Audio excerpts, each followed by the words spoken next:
Today's episode is about a week I spent at a site called Sparrow Bend River Retreat on the Medina River, northwest of San Antonio in Bandera County, less than 6 miles north of Medina Lake. It's a private campground with a handful of tent and RV sites and 3 cabins. I stayed at River Campsite 2. This is River Campsite 2. This area of what is now Texas was inhabited by the Lipan Apache and the Comanche of North America. I'm including links to their websites in the description in case anyone would like to learn more about the history of this area. After the disappointing water situation on the last trip to River Forest Haven, I was hopeful, based on reviews, that Sparrow Bend would offer something substantially better.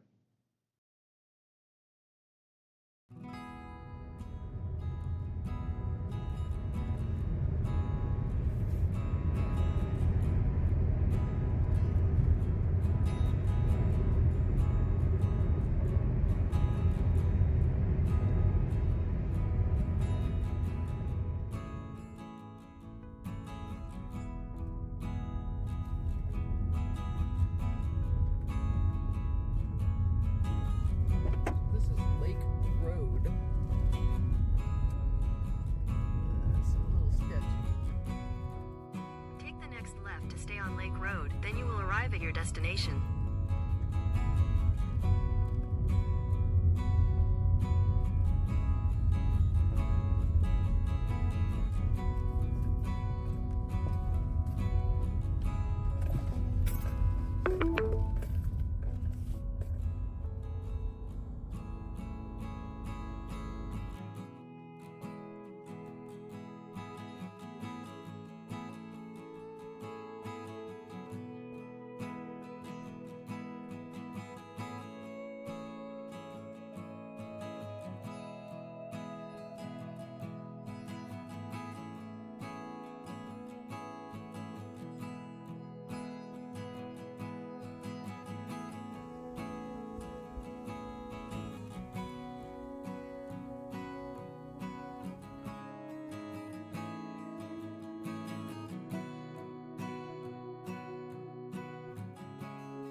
At first, I hated the Pebble Beach.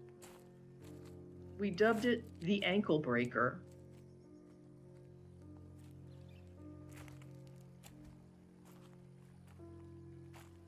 Then I saw the beauty.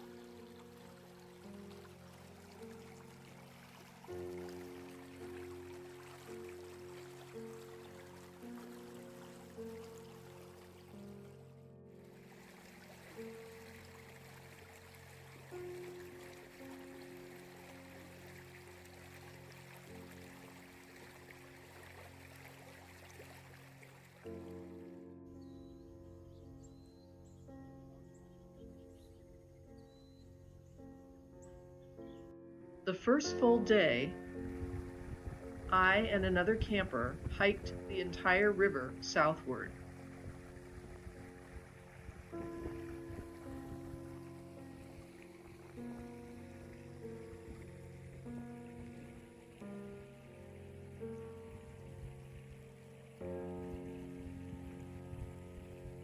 It ended before reaching Lake Medina.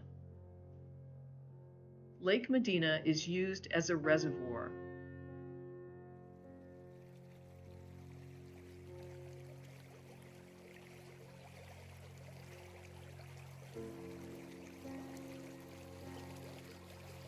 Many of our Texas rivers are struggling.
I did this all day, every day.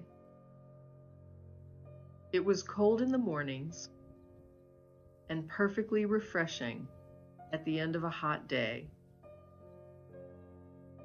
I never wanted to leave.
I stopped using the hot showers entirely.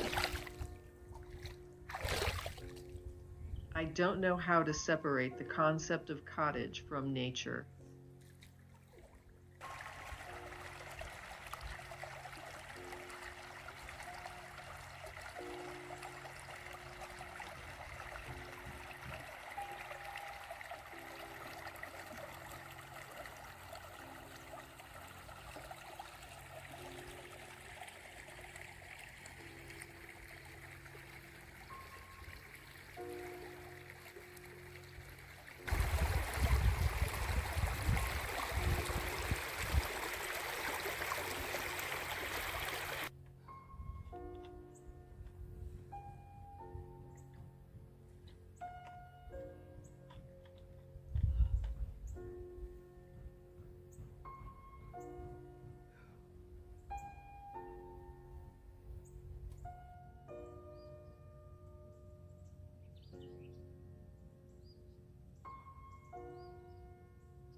I perfected the cupcake marshmallow roast.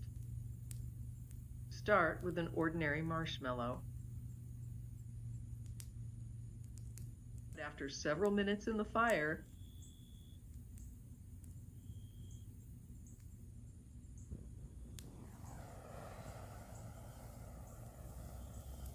I give you the cupcake roast.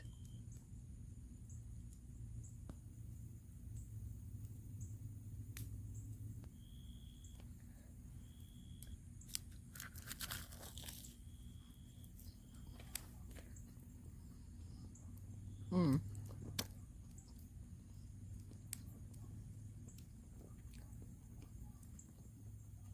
It's good.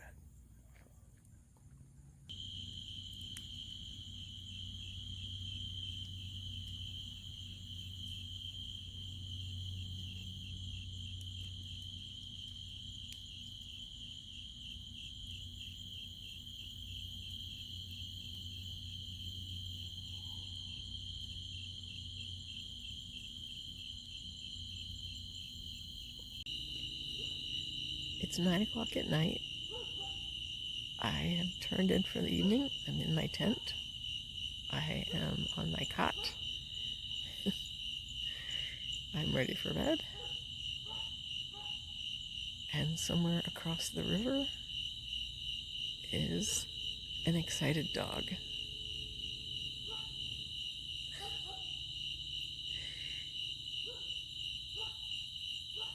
A couple of nights ago, there was a whole pack of them. The whole hillside was barks.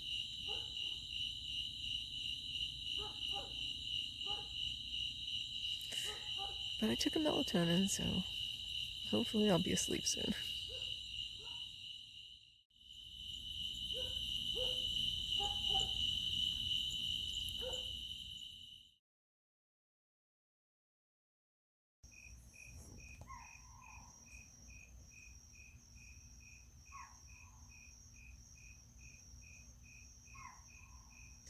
So it's like 5:15 in the morning, and I was hearing this yelping that was going on pretty regularly for a couple minutes. It could be a bird that I've never heard before. Outside the tent, maybe 20, 30 feet down by the water. It's in my campsite. There's something wandering around and kind of huffing. I'm not concerned about any of this. It's like you hear animals all the time when you go out camping. I'm going to see if I can get back to sleep. Okay, so after that thing woke me up, I had to go pee. So I had to step outside the tent. The reason I have a red light is because when I was younger, when they made headlamps, they were just clear white light. But now they make them that way where they have different settings, and one of them is red, so that you can put it on and go outside and not attract every bug in the whole area. So right now, I'm pretty comfortable. I'm not under the sleeping bag liner, but I'm probably going to put it back on and see if I can maybe sneak in another couple hours of sleep. I did take a couple more Advil. For some reason, I've had a headache the last couple of days. It might be because my diet is different out here. Anyway, back to sleep.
So it's Tuesday morning, and you can see we've got a lot of clouds obscuring the sun, which is great.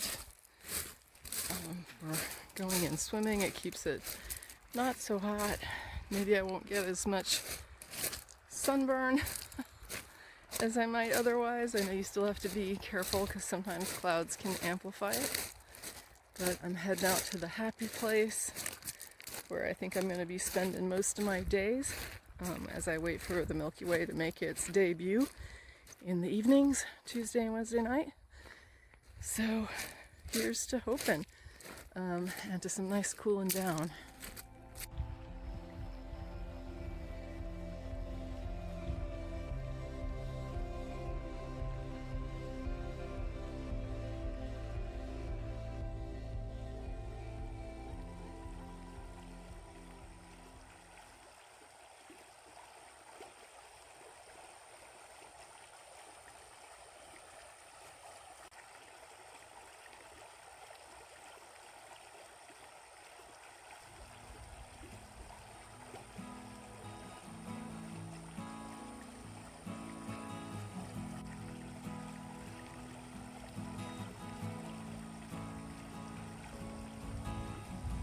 From my campsite, I noticed the sun glittering on the water.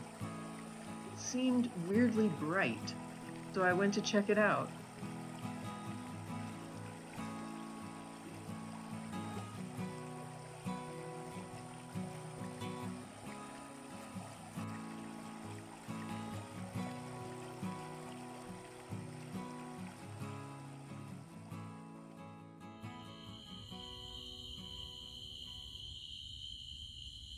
I'm gonna have to wait until the Milky Way comes out. Tonight is the first good viewing night, and then tomorrow night will be the next good viewing night. I'm sitting out here just kind of waiting for it to get dark enough to do some viewing. And just to add, this is kind of the sunset that I'm looking at right now. And you can see that there is still a little bit of skylight peeking up, so I'm surprised that it's as dark as it is in my campsite. Like from the video, I would think that there would be a little bit of light that would have shown up, but I guess not. And my fire is still struggling. I've had some pretty good ones the last couple nights, so we'll see. I think it'll catch on.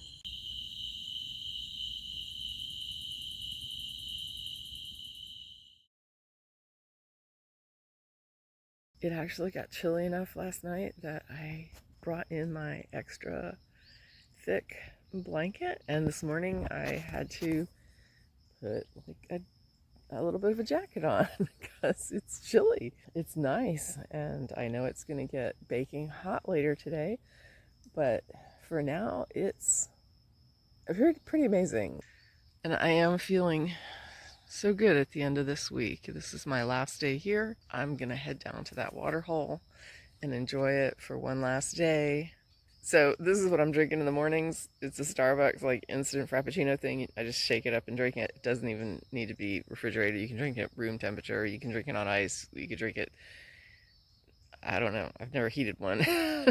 The whole point to it though is that I don't have to cook. I do enough cooking at home.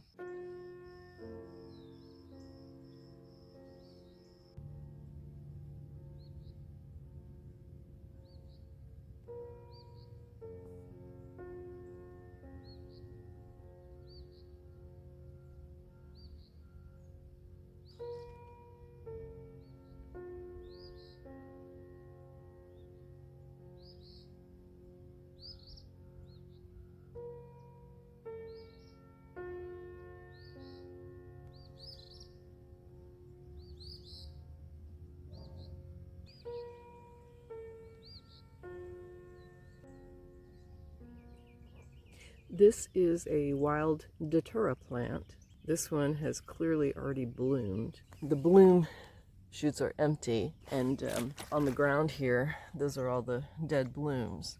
But it also has these seed pods here that are known as thorn apples. Those would be seeds in it. It looks like something might have eaten this, though. I don't know if these seeds are mature. I can't imagine what would eat it, because there are some toxic effects to eating this. I'm kind of surprised that it's out here, actually. They do come in different colors, although the wild ones are normally just white. Mine at home is just white. Okay, so this is an isolated stagnant pool. It doesn't meet up with the river on any side. And one thing I noticed is that there are minnows in there. So my first thought was, poor minnows, you are doomed. The second thought was, if there's minnows in there, that means that the river has to rise enough to have deposited minnows there. And that's really saying something, because I'm going to show you how far away from the river this thing actually is. I'm sure this river is never going to be what it once was, but this is a clue that it can be a dang sight better than what we're seeing in September 2024.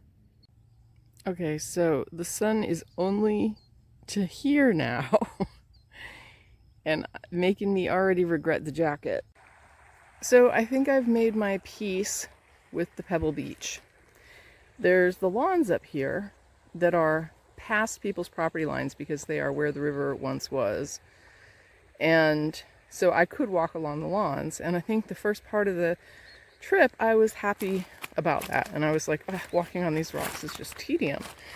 But, I mean, it's not the worst thing in the world. Like, every now and then you have to be careful not to turn an ankle because, you know, they move, right? Like, these are not solid ground, and if you're not a toddler, you can move them.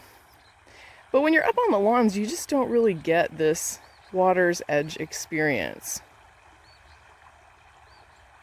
There's my pool. There's my bathtub, nature's tub.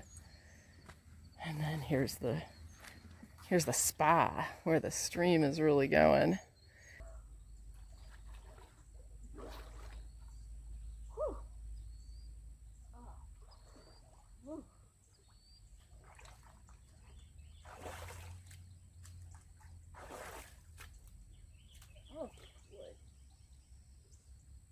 There is no coffee that wakes you up like this.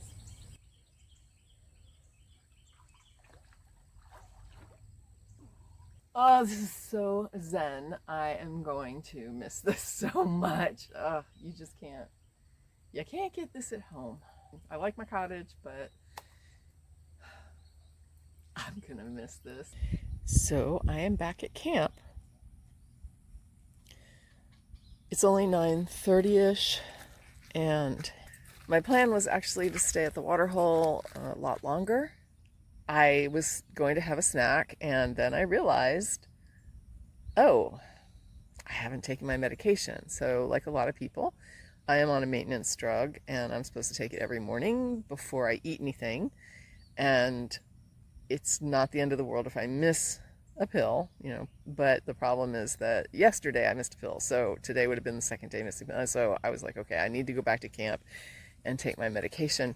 When you come a place like this, it means, you know, packing up all the stuff that you are going to have to take with you, and some of that stuff is things that you need all the time, like your shampoo and your, you know, your hairbrush and your phone and, you know, stuff like that. And then it's going to be other stuff that you don't bring all the time with you, like, you know, your backpack and, you know, cot, the tent, you know, stuff like that. So there's the new things that you're bringing with you because you're going out camping, and then there's the older stuff or the other stuff that you usually use that you're going to need with you here, right? So when I go take a shower, I need my shower stuff.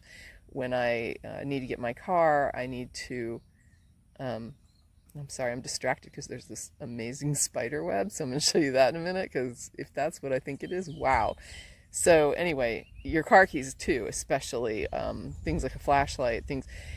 When you move all that stuff, especially, you're not just moving one thing, right? You're moving all of it to a new location, and you're putting all these things in new locations. So it really behooves you to have some kind of a plan for storage, like especially something like your car keys, something like your sunglasses. You want to have a place where it goes, where it stays, and you don't ever move it, right? If it's not on you, it's there. You just have your bins and you separate your stuff. I've got a bag I prefer a bag for my toiletries because I'm going to be hauling it to the showers and back. So you just want to have a bag that you can grab and throw over your shoulder and go. In my view, I would rather have that than a bin. Once you get here, like I said, if you don't have a plan, you're going to be losing things. If you're on medication, remember to, I keep the meds right next to the cot. So it's about all I can do to remind myself. I guess other than set a reminder on your phone, I suppose I could have done that. So make sure that if you have something like that, that's important that you have a plan for it, because it's going to throw you off your schedule to have everything in new places and be doing things without a timetable, without having to wake up for work, etc. So everything gets thrown off. But that's kind of the beauty of being out here, is that there's not a schedule, right? That's, for me anyway, that is like part of the beauty of it, is just knowing that I wake up when I wake up. If I don't feel like getting out of bed, I don't have to get out of bed. If I want to get up and, at 4 o'clock in the morning, I can get up at 4 o'clock in the morning. If I want to get up at 10 o'clock in the morning, 10 o'clock in the morning. I'm out here by myself at this point, except for the RVers who are nowhere near me. So I can go in that spring and that's my shower, and I don't have to go take a shower if I don't want to. You understand, it's the great thing about this is just being able to know that there's no other people around. If you don't want to use deodorant, don't use deodorant. I mean, it's like, it doesn't matter. No one's out here. I'm going to see about this spider web and see what this thing is, because this is kind of amazing. Like, the sad part is they built it where it's going to catch every leaf in the world instead of just bugs. But maybe that's camouflage. I don't know, but I'm going to show you this in a minute. So this is the web. It's a little bit hard to see, but you can kind of see it better here. This is how I saw it at first, kind of from the side. And then when you come over, it's like here. And I already see, here's the culprit who built it. There's the architect. It's actually kind of a big spider. I would put my hand down there for scale, but no, not gonna happen. But they have built quite the web. I just kind of took off the road here and then, meandered my way past the picnic table through this grass. Now, the problem with this grass is that it has these stickers, right? We used to call them sandburrs or sand spurs in Florida. They are completely vicious, nasty things that hurt like the dickens when you get them stuck in your foot. And so as a result, you might have noticed in my images that I shared of my tent that I have this like little faux fur runner that goes in front. So when you step in the tent, you step on this like cushy little, furry thing. Well, it took me no time at all to find out that if I don't check my shoes when I step into the tent, the burrs come off the soles of my shoes and into that fur, and then I can be taking my shoes off and step on a burr. So I wanted to show you, just walking through that field, what happened. So here you can see there's a burr like right there in the heel of my shoe. Take that off, put it somewhere somebody won't step. And sometimes they'll be on the edge of something, and if you rub your shoe like on your leg at all, like let's say you get a bug bite or something, you go like this, and there could be a burr on the edge of your shoe that just catches your leg. So yeah, sure enough, like this one, right here, they are nasty, and you want to make sure you get them off your shoes so you don't drag them into your tent. So look who I just found. Can you see him? He is a big boy. He's like a toad with a tail, basically. Let's see, let's get a fork. Now, I did use a half a cup less juice, water, because I'm just not into the whole juice thing. So I'm just going to stir it up. But you can see these noodles kind of like a pasta-y consistency.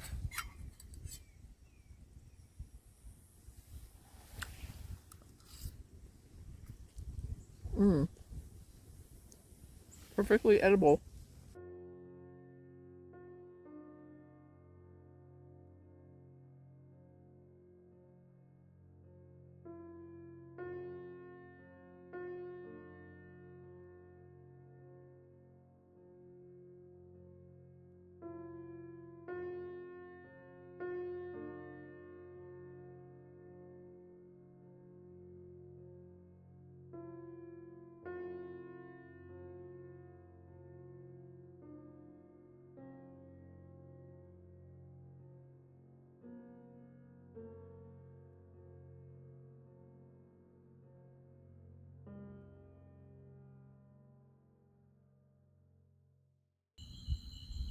The last campfire of the trip.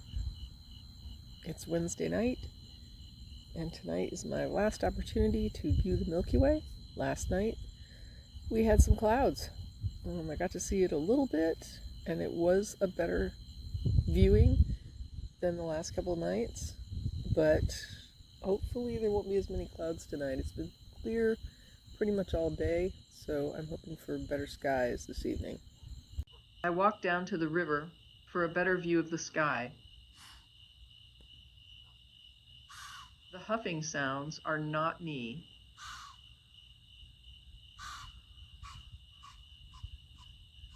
It turned out to be deer. Unfortunately, my phone could not get a good image of the stars.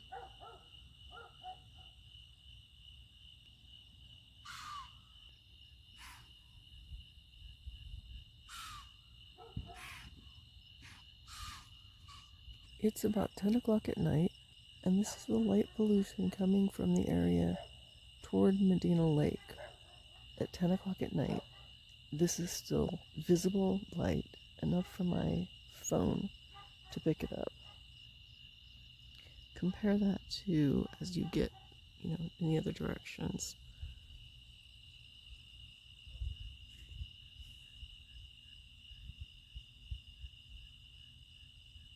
So you can see light on the cliffs where houses are. There's a load of light pollution coming from that direction. It's really messing up my viewing.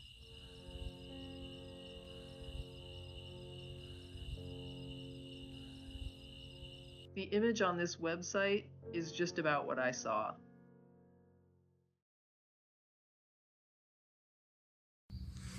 So, good morning.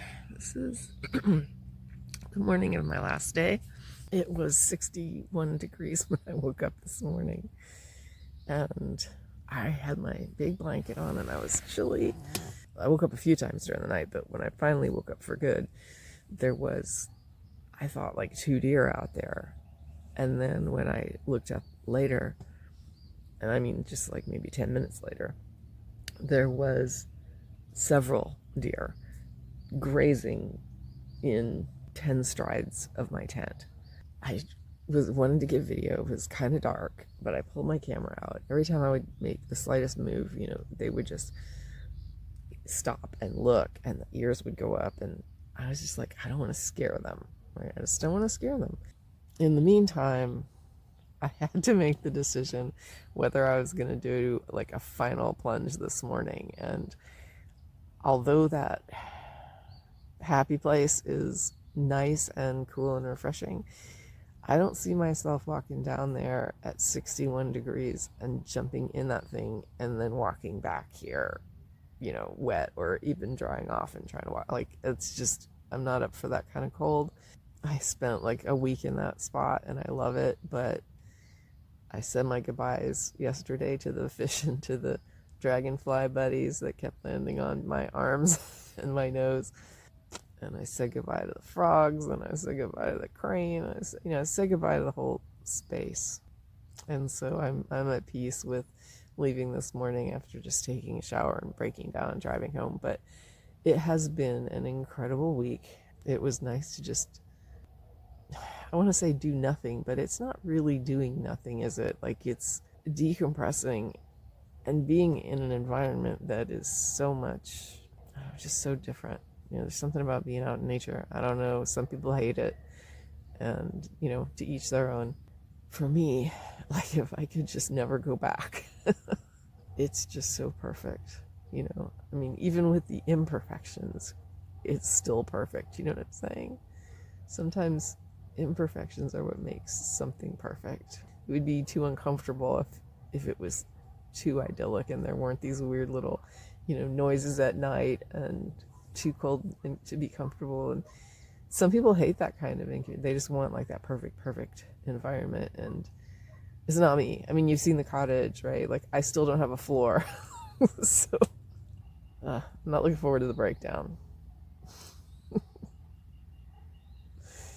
Gotta get up, get showered, get some of that sweet, sweet frappuccino. It's like way sweeter than I normally take my coffee. But it is what it is. I'm glad you guys could be with me for this, and still really encourage folks to, get out when you can. It doesn't take everything in the world, and you might go on your first trip and find out that you don't have things, but that's kind of the beauty of doing these, starting small, and go to a place with a metropolitan area that's not too far away. So if you do forget something vital, you can, drive off and get it. It's not, I like to come in, never leave until it's time to leave. But man, if I forgot my toothbrush, I'm going to drive to the nearest, grocery store, supermarket, whatever, and I'm going to get a toothbrush. So it's not like the end of the world if you show up and you're like, oh my gosh, we forgot that thing. Like, you're not going to forget your tent. Of course, somebody will be like, I once went camping and I forgot my tent. But I mean, the big stuff you're not going to forget, and the small stuff you can get it where you're at. Don't be too scared to forget a thing, because you can always get it. And then after you've done it a few times, and you want to go more remote, you can, and you don't have to worry as much about forgetting things, because you'll be better at it. You'll be a little bit more experienced and have that, under your belt. So, all right, so I'm gonna probably do some things, prep a little bit, have some coffee, have some shower maybe, and then start doing my breakdown, I suppose. Okay, last day, tent takedown, here we go.